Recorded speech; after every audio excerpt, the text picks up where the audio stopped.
வணக்கம் ஃப்ரெண்ட்ஸ். லட்சுமி அம்மா அவர்கள் எழுதிய அடுத்த வீடு, அத்தியாயம் 27. மறுநாள் காலை விடுவதற்கு கூட காத்திருக்க பொறுமையற்றவர்களாக பழனியப்ப கவுண்டரின் செல்வ மக்கள் அருணாவை அழைத்து போக வந்திருந்தனர். அவர்களை கண்டதும் ஏற்பட்ட ஆனந்த பரவசத்திலே ஜெகதாவிற்கு தான் என்ன செய்கிறோம் என்ற நினைப்பே இருக்கவில்லை.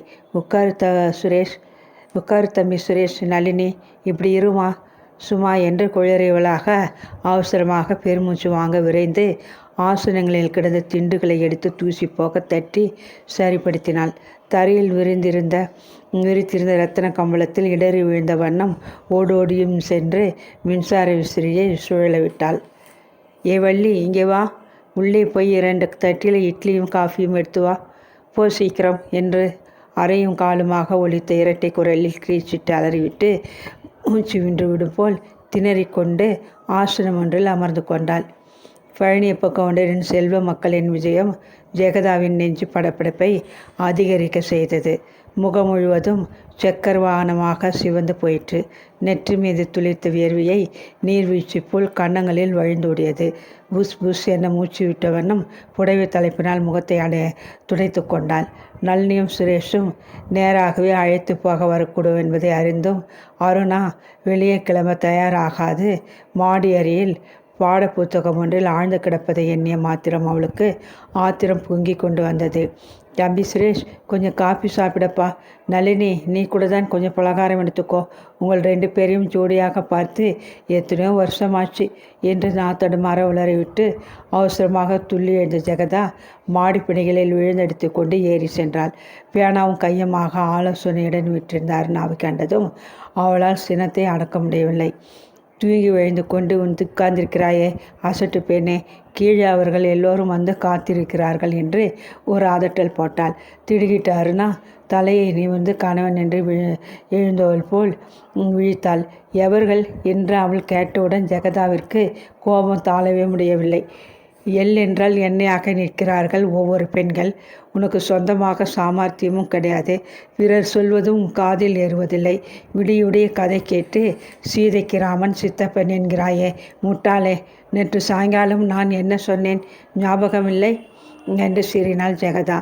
ஆமாம் பெரியம்மா, நளினி வீட்டிற்கு விருந்து சாப்பிட போக வேண்டும் என்று சொன்னீர்கள். இப்பொழுதுதான் நினைவுக்கு வந்தது என்று வென்று விழுங்கினாள் அருணா. நல்ல வேலை, நினைவாது வந்ததே. புஸ்தகத்தை எல்லாம் மூடி வைத்து விட்டு எழுந்திரே சீக்கிரம். அந்த குழந்தைகள் 2 உன்னை அழைத்து போக நேரடியாகவே வந்திருக்கிறார்கள். அவர்கள் எல்லோரும் நம் போன்றவர்கள் வீட்டிற்கு வரக்கூடியவர்களா? அவர்கள் அந்தஸ்து என்ன, ஆஸ்தி என்ன, செல்வாக்கு என்ன, அதையெல்லாம் தெரிஞ்சு சாமர்த்தியமாக நடந்து கொள்ள வேண்டாமா? என்ன பொண்ணு நீ? பங்கஜத்துக்கென்று ஒரு மக்கு பொண்ணாக வந்து பிறக்கணும். என் தலையெழுத்து. சீக்கிரம் போய் ட்ரெஸ் செய்துக்கோ, மாதம் நிற்காதே என்று படபடவென்று பொறிந்து கொட்டினாள். மூச்சு வாங்க சிறிது நிதானிப்பது போல் பேச்சை நிறுத்தி கொண்டு முகத்தை முந்தானியால் துடைத்து கொண்ட ஜெகதா சட்டுன்னு அருணா பக்கம் திரும்பி, ஆமாம், என்ன கட்டிக்கிட்டு போக போகிற?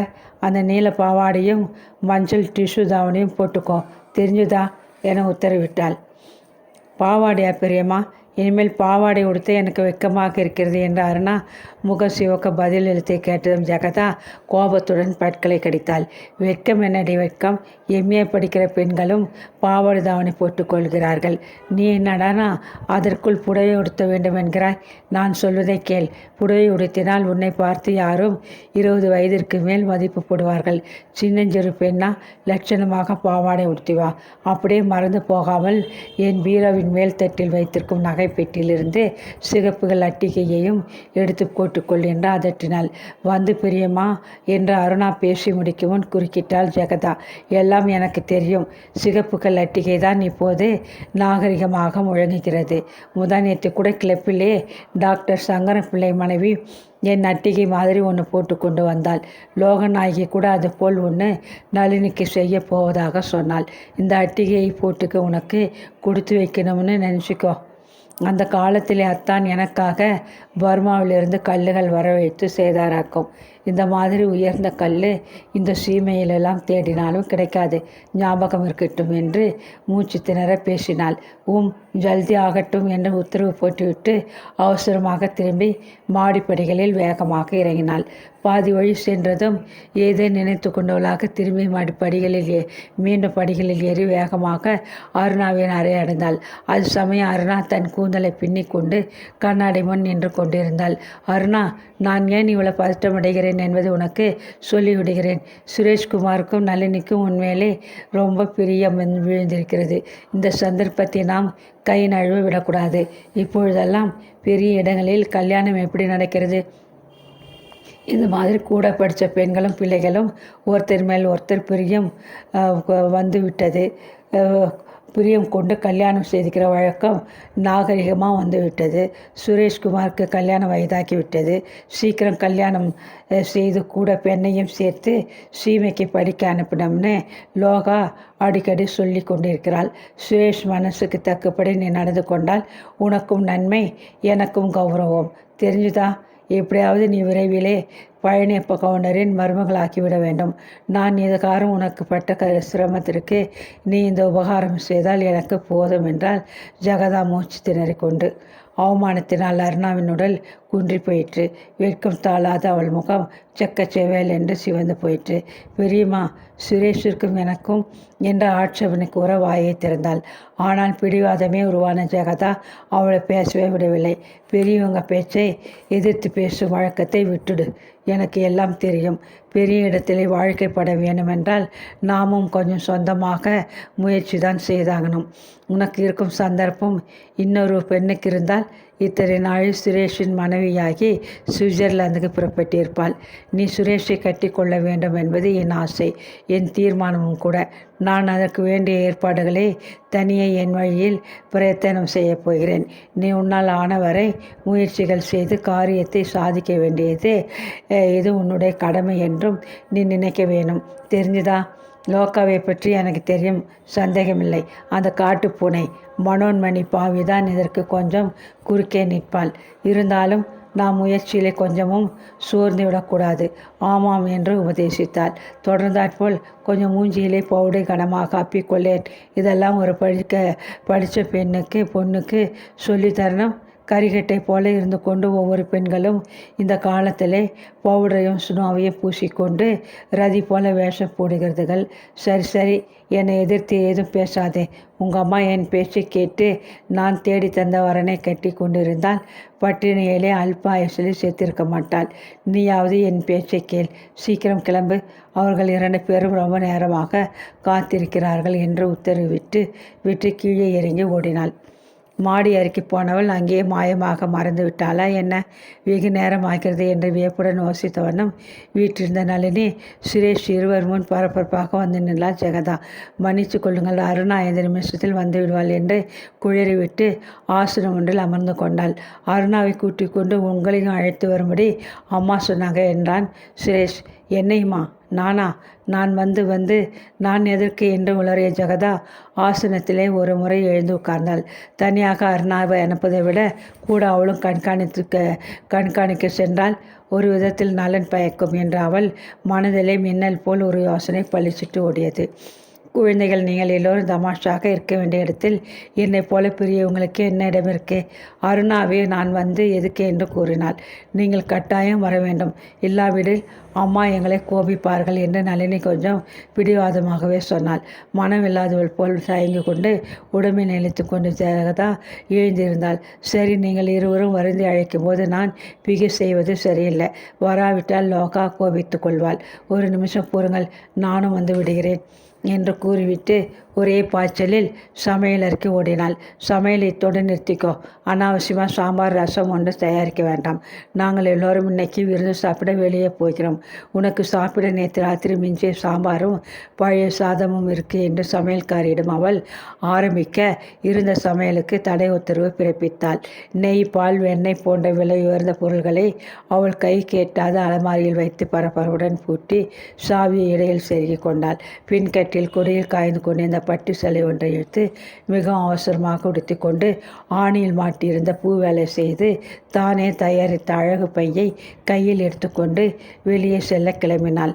ஹாலுக்குள் அவள் வருவதற்கும் அருணாவும் தயாராக அங்கே வந்து சேருவதற்கும் சரியாக இருக்கவே மேலும் எதுவும் ஆர்ப்பாட்டம் செய்யாது பழனியப்ப கவுண்டர் காரிலேயே அனைவரும் விருந்துக்கு புறப்பட்டனர். பங்களாவின் வாயிலில் வந்து நின்று கொண்டிருந்த லோகநாயகி அவர்களை அன்புடன் வரவேற்று உள்ளே அழைத்து சென்றாள். தாங்கள் இருவரும் மட்டுமே தான் விருந்துக்கு அழைக்கப்பட்டவர்கள் என எண்ணி இருமாப்புடன் அண்ணன் நடை போட்டு அசைந்தவாறு உள்ளே நுழைந்த ஜெகதா அழகாக அலங்கரிக்கப்பட்டிருந்த ஹாலில் நடுவே கிடந்த பெரிய சோஃபா ஒன்றில் உல்லாசமாக சாய்ந்தபடி சிகரெட்டை புகைத்தவாறு வீற்றிருந்த சுந்தர புருஷன் ஒருவனை கண்டு திடுகிட்டு போனாள். அவளது அதிர்ச்சி அடங்கும் முன்பு உள்ளிருந்த ஒரு வெள்ளித்தட்டிலே கண்ணாடி டம்ளர்களில் குளிர்ந்த பானத்தை நிரப்பி எடுத்துக்கொண்டு தழுக்கு நடை போட்டு கொண்டு வந்த மனோன்மணியின் அலங்காரம் அவளை ஸ்தம்பிக்க செய்துவிட்டது. முழங்கால் வரை சரிகை கரை பின்னிய மேகப்படலம் போன்ற மெல்லிய மஞ்சள் நிற ஜாக்கெட் சேலையும் அதற்கு தக்கபடி எடுப்பாக அருக்கு நிற வெல்வெட் ரவிக்கையும் அணிந்து கொண்டிருந்த மனோன்மணி அது சமயம் கல்யாண பெண் போல் கூந்தலில் கட்டு மல்லிகை மலரும் நெற்றியில் பளிச்சென்று மின்னிய குங்குமப்பட்டுமாக காட்சியளித்தாள். அவள் கழுத்திலும் கைகளிலும் பளிச்சிட்டு ஒளி வீசிய வைர ஆபரணங்களை கடைக்கண்ணால் உற்று கவனித்த ஜெகதா அதிருப்தியுடன் உதட்டை கடித்து கொண்டாள். உட்கார் ஜெகதா, உட்கார், ஏன் நிற்கிறாய் என்ற லோகநாயகி இருமுறை வற்புறுத்தி உபசரித்த போதுதான் அவளுக்கு சுய உணர்வு வந்தது. எல்லோரும் உட்காரலாம், ஏன் நிற்க வேண்டும் என்று மிடுக்குடன் பொதுவாக பேசிய மனோன்மணி வெள்ளித்தட்டை எடுத்துக்கொண்டு எல்லோர் அருகிலும் ஒரு முறை ஹாலை சுற்றி பம்பரம் போல் வந்தாள். அவள் நீட்டி தட்டை தொடக்கூட பருவறுப்படைந்தவளாக முகத்தை சுலுக்கிய ஜெகதா தனக்கு குடிக்க நீர் தேவையில்லை என்று தலையை அசைத்து தெரிவித்துவிட்டு லோகநாயகியின் அருகில் சென்று ஒரு ஆசனத்தில் அமர்ந்து கொண்டாள். லோகநாயகி ஜெகதா அருணா யாரையும் கவனியாதவளாக மிகவும் அசட்டியாகவும் மிடுக்காகவும் நடந்து கொண்ட மனோன்மணி முடிவில் தட்டை ஏந்தி கொண்டு ஹாலின் நடுவில் வீற்றிருந்த சுந்தர புருஷன் அருகே நெருங்கினாள். பையை திறந்து கைக்குட்டை எடுத்து முகத்தை துடைத்து கொண்ட மெல்ல பெருமூச்சிருந்த ஜெகதா ஜாடையாக அருணா பக்கம் மெல்ல திரும்பினாள். ஹாலின் மறுக்கோடையில் போடப்பட்டிருந்த மேஜையில் உட்கார்ந்த அருணாவும் நளினியும் கேரம் ஆடிக்கொண்டிருந்தார்கள். அதை வேடிக்கை பார்த்தவனாக நின்று கொண்டிருந்தான் சுரேஷ். இந்த காட்சியை கண்டதும் ஜெகதாவின் உடல் பரவசத்தினால் புலகாங்கிதம் அடைந்தது. விளையாட்டு மும்முரத்தில் கலுக்கென்று சிரித்த அருணாவின் குரல் அன்று அவளுக்கு மிகவும் இனிமையாக ஒலித்தது.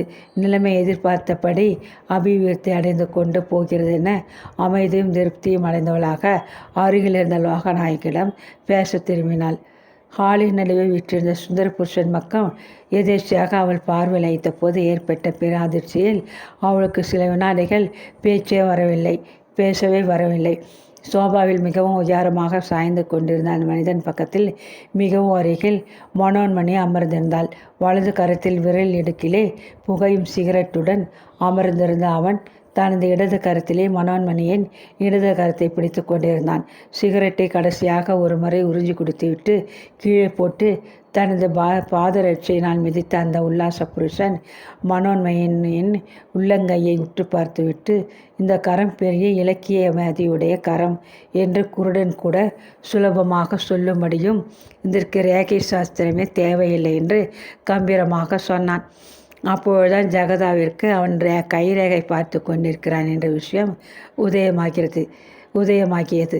எனினும் அந்த காட்சி அவளது பண்பிற்கும் அவளது கொள்கைக்கும் முரணாகப்பட்டதனால் தன் அருவருப்பை அடக்க முடியாத முகத்தை சுளித்தாள்.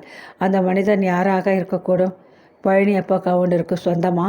மனோன்மணிக்கு அவன் நெல்லை எவ்வகையில் உறவினன் என்ற பல கேள்விகள் உறங்கே அவள் மூளையில் எழவே அவளால் ஆவலை அடக்க முடியவில்லை. தொண்டையை கனைத்து கொண்டு துணிவை வரவழைத்து கொண்டு, அது யார் லோகா? அந்த மனிதரை நான் இதுவரை இங்கே நம் வீட்டிலே பார்த்ததில்லையே. அவர் நம் உறவா என்று கேட்டால் ரகசியமாக. ஒரு வகையில் உறவு போலதான் என்று கூறிய லோகநாயகியின் வார்த்தைகள் ஏனோ தடமாறியன. அப்பொழுதுதான் முதலாக அவளது முகத்தை நன்றாக நிமிர்ந்து ஜெகதா கவனிக்க நேர்ந்தது. லோகநாயகன் கண்ணிமைகள் இரண்டும் லேசாக தடித்து வீங்கியிருந்தன. வெகு நேரம் அழுது கொண்டிருந்தவள் போல் முகம் வீங்கி உப்பி காணப்பட்டது. வழக்கமாக காணப்படும் கலை அவள் முகத்தில் சிறிதும் இருக்கவில்லை. எதற்காகவோ பயந்து நடுங்கிக் கொண்டிருப்பவள் போல் அவள் தென்பட்டாள். என்ன, எப்படியே இருக்கிறாயே? சுரேஷ் பிறந்த நாளும் அதுவுமாக நீ சோர்வாக இருப்பது அழகா?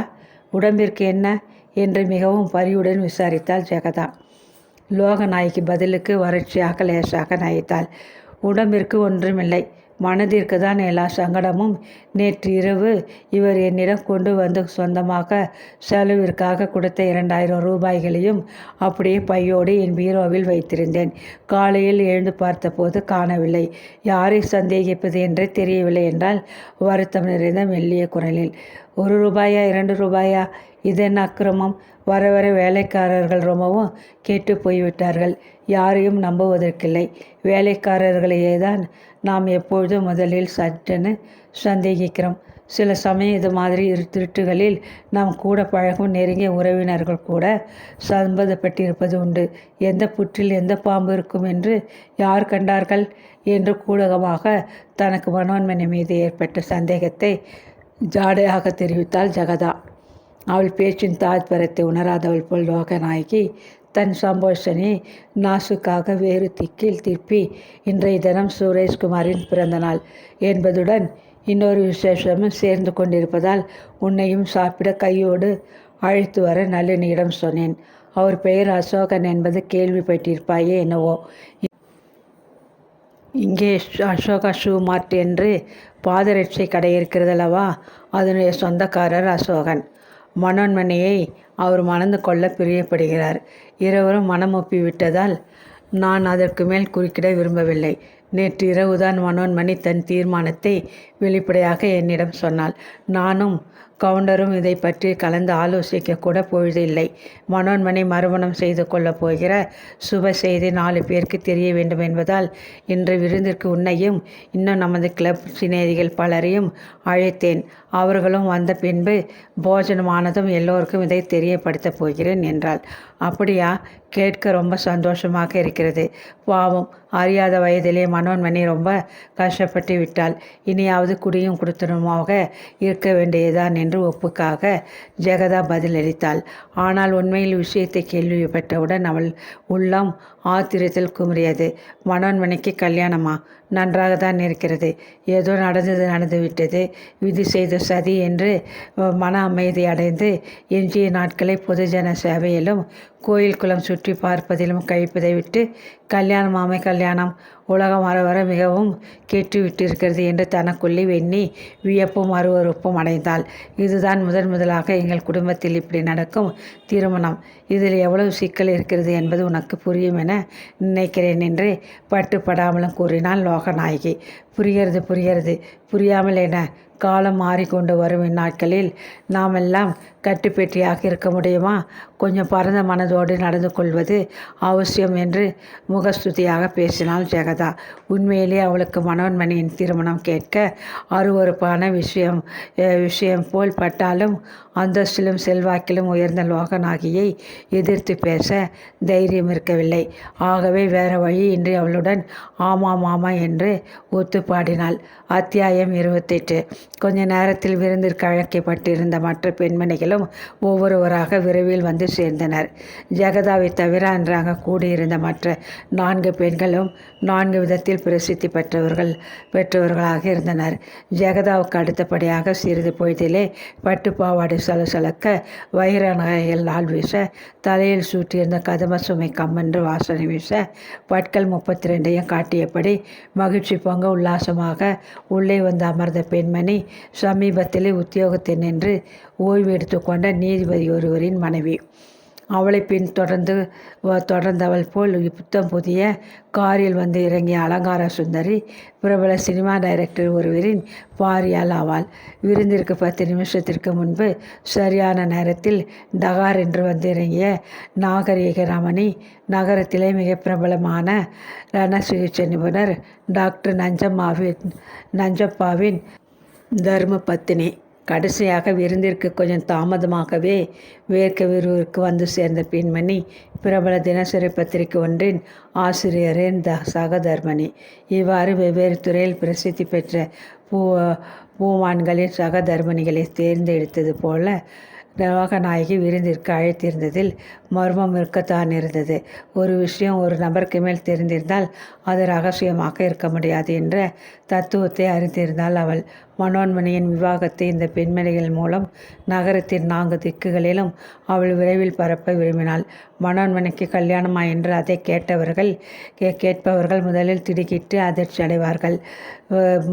பழனியப்ப கவுண்டரின் வீட்டை பற்றி வாய் ஓயாது பம்பு பேசி மகிழ்வார்கள். அதிர்ச்சியும் அம்பு பேசும் ஆர்வமும் சில தினங்களில் அடங்கி உடங்கி ஒழிந்து போகும். மனோன்மணிக்கு திருமணம் நடக்கும்பொழுது அந்த விஷயம் மிகவும் பழையதாகி விடும். ஆதலால் யாருக்கும் அதிர்ச்சியோ ஆச்சரியமோ ஏற்பட பிறகு வழி இல்லை. மனோன்மணிக்கு இன்று திருமணமா? அதுதான் முன்பே தெரிந்த விஷயம்தானே, என்ன அதிசயம் இருக்கிறது என்று உறவினர்களும் சூழ் கொட்டி அதை அசட்டை செய்து விடுவார்கள். எல்லா கல்யாணமும் போல் மனோன்மணியின் மறுமணமும் சாதாரண ஒரு நிகழ்ச்சியாக கருதப்பட்டுவிடும். அதற்கு பிறகு லோகநாயகி கிளப்பிற்கும் பொது ஸ்தலங்களுக்கும் எவ்விதமான கிளேசமின்றி தலையை நிமிர்த்தி கொண்டு தைரியமாக யாருடைய வாயிலும் எழுந்து புரளாது நிம்மதியாக போய் வர முடியும். இவ்வாறு தனக்குள் போட்ட ஒரு திட்டத்தினால் அன்றைய தினம் அவர்கள் அனைவரையும் விருந்து சாப்பிட அழைத்திருந்தாள். வந்திருந்த ஒவ்வொருவரையும் மற்றவருக்கு லோகநாயகி அறிமுகப்படுத்தி முடிந்ததும் விருந்து ஆரம்பமாயிற்று. எல்லோரும் பல விஷயங்களை பற்றி பேசிக்கொண்டு மிகவும் மகிழ்ச்சியுடன் சாப்பிட்டு கொண்டிருக்கும் பொழுது இதுதான் சமயம் என்று கருதியது போல் லோகநாயகி தொண்டையை கணித்து கொண்டு, உங்கள் எல்லோருக்கும் ஒரு மங்களகரமான செய்தியை அறிவிக்கப் போகிறேன். சுரேஷ்குமாரின் பிறந்த தினம் என்பதுடன் இந்த சுப செய்தியை என் செய்திகளுக்கு சொல்லி அவர்களின் ஆசையை பெறவேதான் இன்றைய தினம் விருந்து ஏற்பாடு செய்யப்பட்டது என்றாள். லட்டு உருண்டையை மெதுவாக பிட்டு கோரித்து கொண்டிருந்த சினிமா டைரக்டர் மனைவி ஆவலுடன் சற்றொன்று திரும்பி, லோகா, புதிர் பெற்றி பேசினால் எங்களுக்கெல்லாம் புரியாது, விளங்க சொல் என்று உரிமையுடன் கடிந்து கொண்டாள். உங்களை வீணே ஆவலில் காக்க வைக்க விரும்பவில்லை. இதோ இங்கு நம்முடன் விருந்தில் கலந்து கொண்டிருக்கும் முருக்கூர் சமீன் இளைய மகன் திரு அசோகனுக்கும் என் சகோதரன் மகள் மனோன்மணிக்கும் திருமணம் செய்வதாக நிச்சயம் செய்யப்பட்டிருக்கிறது. இந்த சுப செய்தியை உங்கள் அனைவருக்கும் தெரிவிக்க வேண்டும் என்று நான் விரும்பியதனால் உங்களை மிகவும் வற்புறுத்தி இங்கு வரவழைத்தேன் என்றாள் லோகநாயகி. மேலே சுழந்த மின்சார விசிறி எழுப்பிய மெல்லிய ஓசையை தவிர சில வினாடிகள் எங்கும் ஒரே நிசப்தமாக இருந்தது.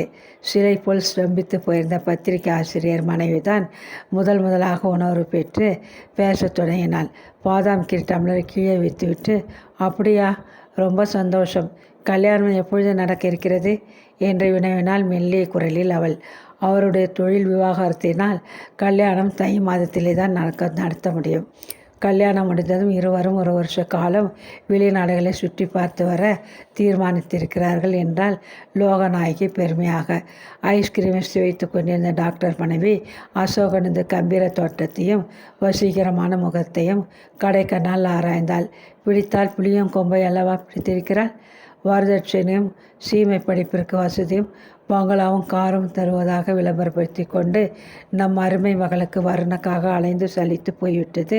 அந்தஸ்தோ அருகதையோ யவனமோ ஏதும் இல்லாத மனோன்மணிக்கு அடுத்திருக்கும் அதிர்ஷ்டத்தை பாரேன் என்று தனக்குள்ளே எண்ணி பொறாமை அடைந்தவளாக வாளா விட்டிருந்தாள். லோகநாயகி பேசி முடித்ததும் திடுக்கிட்டு விழித்து கொண்டவள் போல், கன்கிராச்சுலேஷன்ஸ் மனோ, எங்களுக்கெல்லாம் கேட்க இனியதொரு அதிர்ச்சியாக இருக்கிறது. வெளிநாடு போகும் முன் எங்கள் வீட்டிற்கு ஒரு முறை வந்து போங்கள். நம் டாக்டருக்கு இங்கிலாந்திலும் அயர்லாந்திலும் அநேக நண்பர்கள் இருக்கிறார்கள். அவர்களுக்கு அறிமுக கடிதங்கள் எழுதி கொடுப்பார். உங்களுக்கு அங்கே பிரயாணம் செய்ய அந்த அறிமுக கடிதங்கள் மிகவும் உதவி செய்யும் என்று பகட்டாக பேசினாள் டாக்டரின் மனைவி. மாம்பழ துண்ணுகளை விழுங்கி கொண்டிருந்த சினிமா டைரக்டர் மனைவியின் மனதிலே அதே சமயம் ஒரு சிந்தனை குடி போல் ஓடிக்கொண்டிருந்தது. நல்ல முகவெட்டு கம்பீர தோற்றம் உள்ள இவன் மனோன்மணியை கல்யாணம் செய்து கொள்வதை விட இவர் எடுக்கும் படத்திலே கதாநாயகனாக தோன்றினால் பட உலகை ஒரு கலக்கி விடுவானே, பணத்தையும் மழையாக குவித்து விடுவான். ஏமாந்து போய் விவாக வலையிலே வந்து அகப்பட்டு கொண்டிருக்கிறான் பாவம் என்று எண்ணி பச்சுதாபத்துடன் பெருமூச்செறிந்தாள். லோகநாயகி புன்முறுவலுடன் தன் பக்கம் திரும்புவதை அறிந்தது திடுக்கிட்டு, கேட்க மிகவும் ஆனந்தமாக இருக்கிறது லோகா. நீங்கள் எப்பொழுதும் முற்போக்கான சிந்தனையாளர். சிந்தனையோடு அல்லாமல் செயலிலும் உங்கள் முற்போக்கை காண்பிப்பது மிகவும் பாராட்டக்கூடியது என்று உளறினாள். நீதிபதியின் மனைவினால் சற்றென்று பேசவே முடியவில்லை. வர வர காலம் கேட்டுவிட்டது. யார் கல்யாணம் செய்து கொள்வது, யார் தனிமையில் வாழ்வது என்றெல்லாம் முறையெல்லாம் போய்விட்டது. பணம் அந்தஸ்து இரண்டும் இருந்துவிட்டால் எந்த காரியத்தையும் அஞ்சாது செய்துவிட்டு அதை பற்றி பெருமையாக வேறு பேசிக்கொள்ள முன் வந்து விடுகிறார்கள். மனோன்மணியின் கல்யாணமாக இல்லாது இந்த மறுமணம் கவுண்டர் வீட்டு சமையல்காரியின் உதவி மகளுடைய திருமணமாக இருந்திருந்தால் லோகநாயகியின் பேச்சே வேறு விதமாக அல்லவா இருக்கும். தங்களுக்கு ஒரு நீதி, பிறருக்கு ஒரு நீதி என்றுதான் பணம் படைத்தவர்கள் எண்ணுகிறார்கள். வர வர உலகிலே அக்கிரமம்தான் அதிகமாகிவிட்டது. இந்த தடியன் வாட்ட சாட்டமாகவும் பார்க்க லட்சணமாக இருக்கிறானே, ஜமீன்தார் பிள்ளையாம். இவனுக்கு ஏற்ற ஒரு கன்னிப்பெண் ஊரிலே கிடைக்காமலா போய்விட்டால் இடறி விழுந்த இடமெல்லாம் பிஏயும் எம்ஏயும் படித்துவிட்டு தங்க விக்கிரகம் போலவும் சுவர்ண பதுமை போலவும் லட்சக்கணக்கான கன்னியர் கல்யாணத்திற்காக காத்திருக்கும் பொழுது மறுமணம் செய்து கொள்கிறவர்களுக்கு தான் இக்காலத்தில் முதலில் திருமணம் நடக்கிறது. அக்கிரமம், அநியாயம், உலகத்திலே பாபம் அதிகரித்து கொண்டு போகிறது. யார் கண்டார்கள்? இந்த அசோகன் வெறும் இன்ஸ்டால்மெண்ட் பேர் வழியோ என்னவோ. ஜமீன்தார்களை காலத்தில் யார் சட்டை பண்ணுகிறார்கள்? மனோன்மணிக்கு சொத்து ஏதாவது கிடைக்கும் என்ற ஆசையுடன் கல்யாணம் செய்து கொள்ள முன் வந்திருக்கிறானே என்னவோ. சம்பாதிக்கவோ சிரமப்படவோ இஷ்டமில்லாது மனைவியின் வருவாயிலே ஜீவனம் செய்து கொண்டு வாழ துணிந்த புருஷர்கள் அதிகமாகிவிட்டார்கள். முன்போல் இல்லை. களி முற்றிவிட்டது. வெகு சீக்கிரத்தில் பகவான் அவதரித்து அணுகுண்டை போட்டு உலகை சமகரிக்கப் போகிறார். நேற்று கலாச்சாரத்தில் ராமாயண சாஸ்திரிகள் கூட அப்படிதான் சொன்னார் என்று தனக்குள்ளே சிந்தனை செய்த வண்ணம் இருந்தால், என்ன உங்கள் தீர்ப்பு என்று லோகநாயகி விளையாட்டாக கேட்ட பொழுதுதான் நீதிபதியின் மனைவி நிஜ உலகிற்கு வந்தால், என்ன தீர்ப்பா? வேடிக்கை தான் போங்கள். கல்யாணம் என்பது சொந்த விஷயம். அதில் பிறர் தலையிடுவது தப்பான காரியம். எல்லாம் நடக்கிற காலத்திலே சிரமப்படி நடக்க வேண்டியது தான். கிரமப்படி நடக்க வேண்டியது தான். நான் பழங்காலத்து மனுஷி. என்னை போய் அபிப்பிராயம் கேட்டால் நான் என்ன சொல்ல முடியும்? மனோ சின்ன குழந்தை, பாவம், சேமமாக இருக்கணும் என்று வென்று விழுங்கினாள். பக்கத்திலே அமர்ந்து போஜனம் செய்து கொண்ட நளினி தன் சிநேகித அருணாவின் முகத்தை அர்த்த பாவத்துடன் உற்று பார்த்தாள். நான் முன்பே கூறினேன் அல்லவா, விஷயம் வெகுவாக முன்னேறிவிட்டிருக்கிறது பார் என்று அவளது பார்வை சொல்லாமலே சொல்லிற்று. எண்ணிக்கையில் அதிகமான பெண்கள் கூட்டத்திலே தான் வந்து ஆகப்பட்டு கொண்டதை எண்ணி சங்கோஜமடைந்தவனாக தன் தலையை குனிந்தபடி சாப்பிட்டு கொண்டிருந்த சுரேஷ்குமாரன் இந்த சங்கதியை கேள்விப்பட்டதும் வெட்கமுற்றவனாக இன்னும் சற்று தலையை தாழ்த்தி கொண்டான். ஏற்கனவே விஷயத்தை முன்கூட்டி அறிந்து விட்டிருந்ததினால் ஜெகதா மிகவும் நிதானமாக சாப்பிட்டு கொண்டிருந்தாள். லோகநாயகின் பரந்த மனப்பான்மையை தானும் பகிர்ந்து கொள்ளும் பாவத்திலே சந்தோஷமாக இருக்கிறது கேட்பதற்கு. தம்பதிகள் நம்முடைய ஆசைகள் என்று கூறிவிட்டு ஆசைகளின் கூறி தன் தங்கப்பட்களை காட்டி சிரித்தாள். இவ்வளவிற்கும் காரணபூதர்களாக விளங்கிய அசோகனும் மனோன்மணியும் தங்களை சுற்றியிருந்தவர்களின் மனநிலையில் ஏற்பட்ட அதிர்ச்சியையும் சிந்தனையையும் பற்றியும் சிறிதும் கவலை கொள்ளவில்லை. கண்ணோடு கண் நோக்குவதும் புன்வருவிப்பதுமாக அவர்கள் இருவரும் நயன பாஷையிலே பேசிக்கொண்டு வேறு ஒரு உலகில் சஞ்சரித்து கொண்டிருந்தனர். விருந்து முடிந்ததும் பெரியவர்கள் அனைவரும் ஹாலில் சென்று அமர்ந்து கொண்டு வார்த்தையாடி கொண்டிருந்தனர். அது சமயம் அருணாவை மெல்ல கைப்பற்றி அழைத்த நளினி தோட்டத்திற்கு அழைத்து சென்றாள். எனக்கு என்ன செய்வதென்றே விளங்கவில்லை. இந்த கல்யாணம் ஏதோ ஆபத்தில் வந்து முடியும் போல் தோன்றுகிறது. மனோ அக்கா மிகவும் சாமர்த்தியமாக தன் சூழ்ச்சிகளில் அம்மாவையும் ஈடுபட செய்துவிட்டார்கள் போல் இருக்கிறது என்றால் கவலையுடன். எனக்கு மிகவும் குழப்பமாக இருக்கிறது. என்ன ஆறுதல் கூறுவதென்று தெரியவில்லை என்று பதிலளித்த அருணா சிறிது நேரம் வாளாயிருந்தாள். பிறகு ஏதோ நினைத்து கொண்டவளாக, நளினி, நீ வருந்தாதே. எனக்கு தெரிந்த ஒரு பெண்மணி இருக்கிறார்கள். அவர்களுக்கு இந்த மாதிரி மனிதர்களை எல்லாம் நன்கு தெரியும். அசோகன் உண்மையிலே முருகூர் இளைய ஜமீன்தாரா என்று விசாரித்து வந்து கூறுகிறேன் என்றாள். அன்று மாலை தனது எழுத்து வேலையை முடித்து கொண்டதும் அருணா கௌரியம்மாளின் அறைக்குள் தயங்கி கொண்டு வந்தாள். இடது கையை கன்னத்தில் ஒன்றபடி மேஜை சாய்ந்து கொண்டு வீட்டிலிருந்த கௌரி அம்மாள் தான் படித்து கொண்டிருந்த புத்தகத்தை மூடிவிட்டு, என்ன வேணும் என்ற பாவனையில் நிமிர்ந்து பார்த்தாள். அருணாவின் நெஞ்சு படப்படவென்று பயத்திலே துடித்து கொண்டது. நான் வறண்டு போயிற்று. உங்களிடம் ஒன்று கேட்க விரும்புகிறேன். தயவு செய்து உதவி செய்ய வேண்டும் என்று திணறினாள். கௌரி அம்மாள் ஆச்சரியத்துடன் தன் முன் நின்ற அந்த பெண்ணை ஏற இறங்க பார்த்துவிட்டு, உட்கார், ஏன் இப்படி குளிரில் அடிப்பட்ட கோழி போல் நடுங்குகிறாய்? என்னிடம் இத்தனை பழகியும் உனக்கு இன்னும் தன்னம்பிக்கையும் துணிவும் ஏற்படவில்லையே, என்ன சமாச்சாரம்? நிதானமாக சொல் என்று அதட்டினாள். நாட்காலில் அமர்ந்து கொண்ட அருணா மெல்லிய குரலில், நீங்கள் கோபிக்கக்கூடாது. என்னை தப்பாக எண்ணிக்கொண்டு அதிருப்தி அடையக்கூடாது. சில நாட்களுக்கு முன்பு காரில் செல்லும்போது எதிரே நம் காரில் மோதிக்கொள்ள இருந்த அசோகன் என்னும் மனிதனை பற்றி தாங்கள் ஏதாவது அறிவீர்களா? உங்களுக்கு தெரியாவிட்டாலும் விசாரித்து கூறினால் மிகவும் புண்ணியமாக இருக்கும். ஒரு பெண்ணின் கண்ணியமும் வாழ்க்கையும் பெரும் ஆபத்திலே சிக்கி கொண்டிருக்கின்றன என்றால் தடுமாற்றமாக. கௌரி அம்மாள் கலகலவென்று சிரித்தாள். சினிமா கதாநாயகி சம்பாஷணையை ஒப்புவிப்பது போல சொல்கிறாய். இதெல்லாம் என்ன? விவரமாக சொன்னால் தானே தெரியும் என்று மீண்டும் உரத்த குரலில் சிரித்தாள். அருணாவிற்கு பேச முடியவில்லை.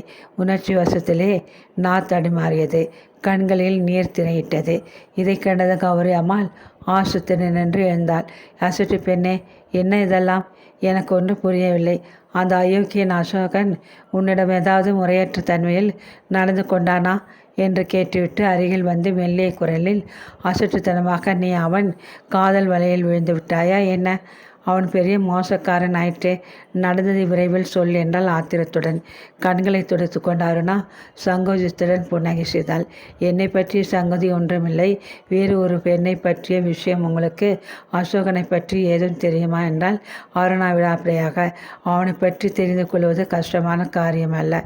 ஏதோ கொஞ்சம் தெரியும். மீதி விஷயத்தை தெரிந்து விரைவில் விசாரித்து விரைவில் சொல்லிவிடுவேன். அது கிடக்கட்டும்.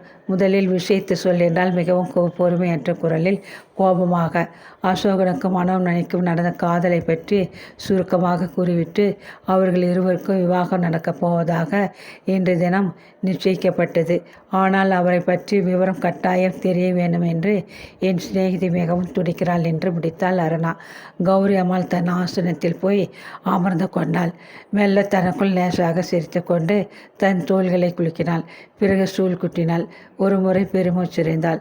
ஆண்கள் அத்தனை பேரும் அயோக்கியர்கள், நம்ப முடியாத கயவர்கள் என்ற என் அபிப்பிராயம் நாளுக்கு நாள் உறுதி அடைந்து கொண்டே போகிறது. ஒரு உதவி பெண்ணை கை கொடுத்து ஆதரித்து மனைவியாக கொண்டு அவள் வாழ்விலே புதிய ஒளியை உண்டாக்க முன் வந்திருக்கும் இந்த அசோகன், ஆகா, என்ன தியாகம், என்ன வீரம்! இப்படிப்பட்ட தியாக புருஷர்களுக்கு பெண் குலம் நீதி என்று திரட்டி ஞாபக சிலை ஒன்றை எழுப்பி வைக்க வேண்டியது மிகவும் அவசியம் என்று கூறிவிட்டு கை கொட்டி சிரித்தாள். நீங்கள் பேசுவது புரியவில்லையா என்ற அருணா வென்று விழுங்குவதை கேட்ட கௌரி அம்மாள், புரியும்படி சொல்கிறேன் கேள். இந்த அசோகன் உங்கள் மனோன்மணியை விவாகம் செய்து கொள்ள மாட்டான். உதறிவிட்டு முடிவில் நழுவி விடுவான். இது நிச்சயம் என்றால் உறுதியாக. ஏன் என்று அருணா கேட்பதற்குள் தொடரான் போல் கௌரி பேசினாள். அவனை சொல்லி குற்றமில்லை. பாவம், சட்டம் முன்போல் இப்பொழுது இடம் கொடுப்பதில்லை. முன்னைய காலமாக இருந்தால் இந்த அசோகன் சுமார் 1000 பெண்களை அலட்சியமாக நாளைக்குருவர் விற்க விகிதத்தில் பணம் செய்து கொண்டு போயிருப்பான். கல்யாணம் என்பது அவன் வரையில் ஒரு கப் காப்பியை மடக்கென்று குடிப்பது போன்ற சுலபமானதொரு காரியமாகும். ஆனால் தற்சமயம் அவனது சுதந்திரத்தின் முன்னால் ஒரு பெரும் முட்டுக்கட்டை தடுத்து நிற்கிறது. அவன் விரும்பினாலும் மனோன்மணியை திருமணம் செய்து கொள்ள முடியாது. நீ போய் உன் சிநேகிதியிடம் இதை சொல். அசோகனின் முதல் மனைவி உயிருடன் கள்ளு பிள்ளையார் போல திடகாத்திரமாக இருக்கிறாள். ஆகவே அவன் மறுமணம் செய்து கொள்ள இயலாது என்று சொல் என்றால் மிகவும் அலட்சியமாக. அப்படியா என்று கேட்ட அருணாவின் நெஞ்சு திகிலில் பக் பக் என்று அடித்து கொண்டது.